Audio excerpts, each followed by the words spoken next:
Avant de commencer cette histoire, j'ai une question pour toi. As-tu déjà eu l'impression que quelque chose t'observait sans jamais être visible? Peut-être un reflet un peu trop lent, ou un miroir dans lequel tu n'osais pas regarder trop longtemps. Et si je te disais que certains miroirs ne montrent pas seulement ton reflet, mais qu'ils cachent autre chose, une présence, une mémoire, ou peut-être quelqu'un. Ce soir, je vais te raconter l'histoire de Julien et d'un miroir qui n'aurait jamais dû être découvert. Alors installe-toi confortablement, baisse les lumières et surtout, regarde bien ton reflet. Parce qu'après cette histoire, tu ne verras plus jamais les miroirs de la même façon. Il existe des maisons qui ne sont jamais vraiment vides. Des maisons qui semblent respirer doucement, comme si leurs murs avaient une mémoire. La maison de Julien faisait partie de celle-là. Elle se trouvait à l'écart de la ville, légèrement en hauteur, entourée d'arbres anciens dont les branches s'entremêlaient comme des doigts figés dans le temps. On y accédait par un chemin étroit, rarement emprunté. Et dès qu'on s'en approchait, quelque chose changeait. Le bruit du monde semblait s'éteindre. Le vent devenait plus lent. Le silence, plus profond. Julien n'avait jamais prévu de vivre ici. C'était un héritage. Un dernier souvenir laissé par sa grand-mère. Une femme qu'il avait peu connue, mais dont la présence semblait encore imprégner chaque pièce. Le premier jour, il n'avait presque rien ressenti, juste de la fatigue, un peu de nostalgie. Mais la première nuit, tout fut différent. Le plancher grinçait sous ses pas, un son irrégulier, presque vivant. Julien avançait lentement dans le couloir principal, éclairé seulement par une lampe faible. Les murs étaient couverts de cadres anciens, des portraits, des visages inconnus. Certains semblaient presque le suivre du regard. Il détourna les yeux. « Ridicule » murmura-t-il. Mais il accéléra le pas. La maison n'était pas effrayante, pas vraiment, mais elle était étrange, comme si quelque chose n'était pas à sa place, ou peut-être comme si lui n'était pas à sa place. Le lendemain, Julien décida d'explorer. Il ouvrit des tiroirs, regarda de vieux livres, toucha des objets oubliés. Chaque pièce racontait une histoire, mais aucune ne semblait complète. Puis il trouva la trappe du grenier. Elle était légèrement entr'ouverte, comme si quelqu'un l'avait laissée ainsi. Il hésita, puis monta. Le grenier était froid, l'air y était plus dense, et la lumière entrait à peine par une petite fenêtre poussiéreuse. Au fond de la pièce, un objet attira son regard. Un miroir, grand, ancien, recouvert d'un drap sombre. Julien s'approcha lentement. Pourquoi était-il couvert? Pourquoi était-il ici? Il tendit la main, hésita, puis retira le tissu. Le miroir apparut, magnifique, encadré de bois sculpté, sombre, presque noir. Les motifs semblaient anciens, presque vivants. Julien se regarda dedans, mais immédiatement, quelque chose le dérangea. Son reflet n'était pas parfaitement synchronisé. Il bougea la main, le reflet suivit, mais avec un léger retard. « C'est impossible » murmura-t-il. Il recula, puis fixa à nouveau le miroir. Et là, il la vit, une silhouette, derrière lui, dans le miroir. Julien se retourna brusquement. Le grenier était vide, silencieux. Mais lorsqu'il regarda à nouveau le miroir, elle était toujours là. Une jeune fille, immobile, ses yeux fixés sur lui. Pas de peur, pas de surprise, comme si elle l'attendait. Julien sentit son cœur battre plus fort. « Qui es-tu » La jeune fille ne bougea pas immédiatement, puis ses lèvres s'entr'ouvrirent. « Je m'appelle Eléa. » Sa voix ne venait pas du grenier. Elle venait du miroir, douce, lointaine, comme un écho oublié. Julien recula d'un pas. Ce n'est pas possible. Je pourrais dire la même chose, répondit-elle calmement. Un silence s'installa. Un silence étrange, mais pas vide. Julien ne dormit presque pas. Son esprit revenait sans cesse à cette scène, au miroir, à elle, à sa voix. Le lendemain soir, il monta à nouveau au grenier, sans hésiter. Et elle était là, comme si elle n'avait jamais bougé. « Tu es revenu ?» dit-elle doucement. « Oui. » « Pourquoi ?» Julien hésita. « Je ne sais pas. » Elle sourit légèrement. « Moi si. » Les nuits suivantes devinrent des habitudes. Ils parlaient longtemps, parfois des heures. Julien lui racontait le monde extérieur, la ville, les gens, la vie. Et Léa, elle, parlait peu au début. Puis peu à peu, elle se mit à raconter. Des fragments, des souvenirs flous. Une maison, 7 maisons, mais différentes, vivantes, habitées. Et un jour, tout avait changé. Julien ne venait plus par curiosité. Il venait pour elle, pour entendre sa voix, pour voir son sourire, pour oublier le reste du monde. Et chaque nuit, elle l'attendait, sans jamais manquer, sans jamais disparaître, comme si le temps n'existait pas pour elle. Avec le temps, les silences entre Julien et Léa changèrent. Ils n'étaient plus gênants, ils étaient nécessaires, comme si certains moments n'avaient pas besoin de mots pour exister. Un soir, Julien observa Léa plus attentivement que d'habitude. « Tu ne te souviens vraiment de rien avant le miroir ?» Léa resta silencieuse. Son regard se perdit légèrement, comme si elle cherchait quelque chose dans un endroit inaccessible.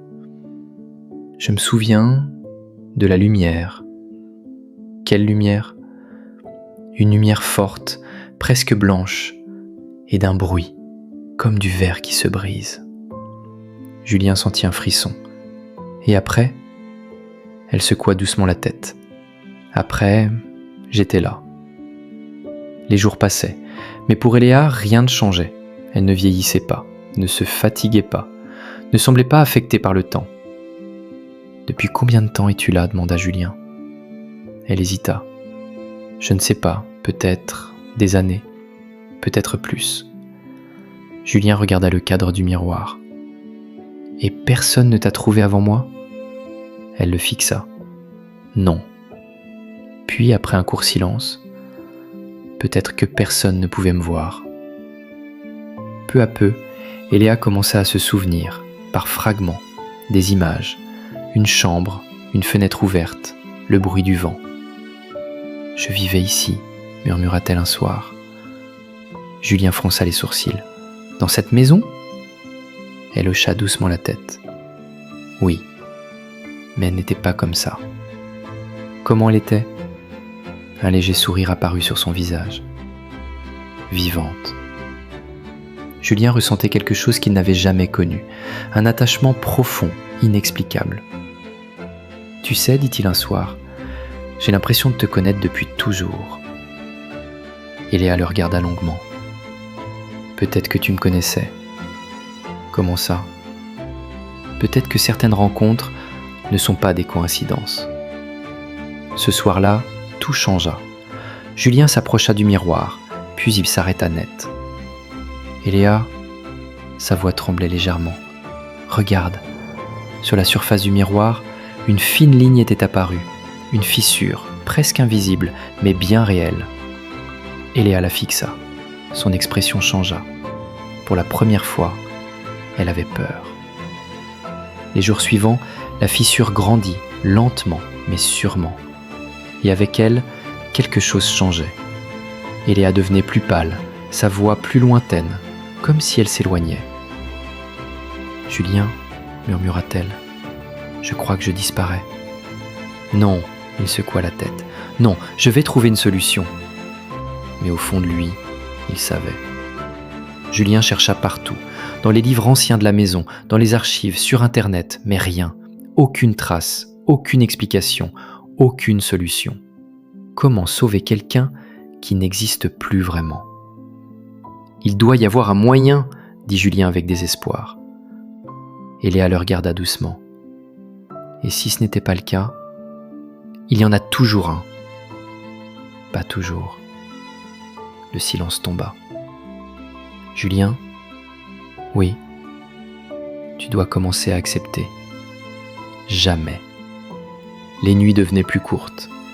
Et Léa apparaissait moins longtemps, sa lumière diminuait, mais son sourire restait. Tu sais, dit-elle doucement, je n'ai plus peur. Moi aussi. Elle posa sa main contre le miroir.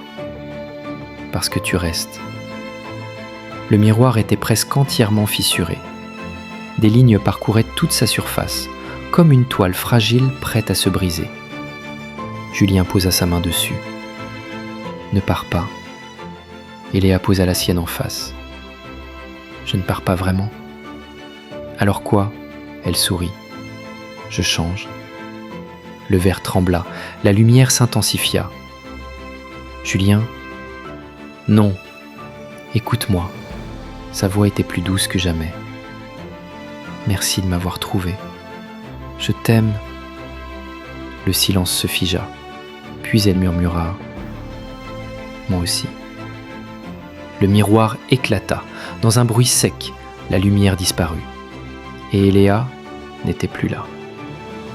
Le grenier redevint silencieux. Mais ce silence n'était plus le même. Julien resta là, longtemps, trop longtemps. Les jours passèrent, mais Julien continuait de monter, chaque nuit, toujours, même sans miroir. Un soir, dans un petit fragment oublié, il vit quelque chose. Un reflet, un mouvement, un sourire, très léger, mais réel. Car certaines histoires ne disparaissent jamais vraiment. Elles changent, elles se transforment, mais elles restent, quelque part, entre deux mondes. Il existe des silences qui ne partent jamais, même lorsque les voix disparaissent, même lorsque les visages s'effacent, même lorsque les lieux changent. Le grenier était toujours là, la poussière, la fenêtre, le vent. Tout semblait identique, et pourtant, tout était différent. Julien s'assit face au cadre vide. Le miroir n'était plus qu'un souvenir, mais il continuait de venir, chaque nuit, toujours à la même heure, comme si quelque chose pouvait encore arriver. Les premiers jours, Julien parla, comme avant. Il racontait sa journée, ses pensées, ses silences, mais il n'y avait plus de réponse, seulement le vide, un vide lourd, dense, presque tangible. Puis, peu à peu, il cessa de parler. Un soir, alors qu'il se levait pour partir, quelque chose attira son regard. Au sol, un éclat de verre, un morceau du miroir. Il s'agenouilla, le prit doucement, et pendant une seconde, il crut voir quelque chose. Un mouvement, une ombre, un reflet. Julien fixa le fragment. Son cœur battait lentement. Puis, il la vit, très brièvement, comme une image instable. Un regard, ses yeux, et Léa. Il recula, respira, puis regarda à nouveau. Mais il n'y avait plus rien. « C'est impossible », murmura-t-il. Mais au fond de lui, quelque chose refusait de lâcher. Et si elle n'avait pas complètement disparu ? Les nuits suivantes, il observa le fragment, longtemps, silencieusement. Et parfois, très brièvement, il ressentait quelque chose. Pas une image, pas une voix, mais une présence. Un soir, cela arriva. Le fragment brilla légèrement. Julien retint son souffle. Et dans la surface brisée, une silhouette apparut. Floue, instable, mais réelle. Et Léa ? Silence. Puis, un mouvement. Sa voix n'était plus claire, son image fragmentée, comme si elle existait entre deux réalités. Julien ? Il ferma les yeux un instant. Tu es là ? Pas complètement. Et Léa expliqua. Sa voix tremblait. Le miroir était un passage. Et maintenant, je suis coincé entre les deux. Julien serra le fragment. Alors je vais te ramener. Elle secoua doucement la tête. C'est dangereux. Si tu essaies, murmura-t-elle, tu pourrais rester avec moi. Le silence tomba. Julien ne répondit pas immédiatement. Puis, et alors ? Elle le regarda. Tu ne reviendrais pas. Julien resta immobile, le fragment dans la main, le regard fixé sur elle. Je t'ai déjà perdu une fois. Julien, je ne veux plus vivre sans toi. Le fragment commença à briller, plus fort. La lumière envahit la pièce. Le grenier sembla se déformer. Le temps ralentit. Si tu fais ça, dit-elle, il n'y aura pas de retour. Julien ferma les yeux, puis murmura « Je sais ». La lumière explosa et tout disparut. Le grenier, la maison, le monde. Quand Julien ouvrit les yeux, tout était différent. Un espace sans forme, sans temps, sans limite. Et devant lui, Léa, complète, réelle. Ils se regardèrent, sans peur, sans doute. Tu es venu ? Je t'avais dit que je reviendrais. Ils n'étaient plus dans le monde réel, mais ils étaient ensemble. Et pour eux, c'était suffisant. Dans le monde des vivants, la maison Restin disent que dans les miroirs anciens, on peut parfois voir deux silhouettes. Car certaines histoires ne se terminent pas. Elles changent de monde. Et maintenant, prends une seconde, respire et demande-toi, est-ce que tu aurais fait le même choix que Julien ? Parce que certaines histoires ne sont pas juste faites pour être écoutées, elles sont faites pour rester avec toi, longtemps, très longtemps. Si cette histoire t'a fait ressentir quelque chose, alors tu es exactement au bon endroit. Ici, chaque histoire est pensée pour te faire voyager, te faire ressentir, et parfois même te hanter un peu. Alors si tu veux découvrir d'autres histoires comme celle-ci, n'oublie pas de t'abonner. C'est le meilleur moyen de ne rien manquer et de faire partie de ceux qui vivent ces histoires jusqu'au bout. Et toi, dis-moi en commentaire, est-ce que tu aurais franchi le miroir pour elle ? Je lis tous les commentaires et parfois, les meilleures idées d'histoire viennent de vous. Maintenant, bonne nuit et surtout, fais attention à ton reflet.